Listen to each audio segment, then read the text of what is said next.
ਵੇਖਦਾ ਗੁਫਾ ਦੇ ਅੰਦਰੋਂ। ਮੇਰਾ ਚਿੰਟੇ ਵਾਲਾ ਹੋਣਾ ਮੈਨੂੰ ਵੇਖਦਾ ਗੁਫਾ ਦੇ ਅੰਦਰੋਂ। ਉਹ ਬਾਬੇ ਲਈ ਬਾਜ਼ਾਰ ਚੋਂ ਮੈਂ ਸਿੰਗੀ ਲੈ ਕੇ ਆਇਆ।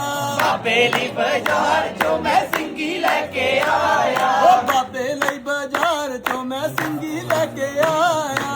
ਬਾਬੇ ਲਈ ਬਾਜ਼ਾਰ ਚੋਂ ਮੈਂ ਸਿੰਗੀ ਲੈ ਕੇ ਆਇਆ। ਮੈਂ ਜਦੋਂ ਸਿੰਗੀ ਲੈ ਕੇ ਦਰ ਤੇ ਮੱਥਾ ਦੇਖਦਾ ਗੁਫਾ ਦੇ ਅੰਦਰੋਂ। ਮੇਰਾ ਘੋੜਾ ਹਾਰੀ ਹੋਣਾ ਮੈਨੂੰ ਵੇਖਦਾ ਗੁਫਾ ਦੇ ਅੰਦਰੋਂ। ਉਹ ਮੇਰਾ ਘੋੜਾ ਹਾਰੀ ਹੋਣਾ ਮੈਨੂੰ ਵੇਖਦਾ ਗੁਫਾ ਦੇ ਅੰਦਰੋਂ।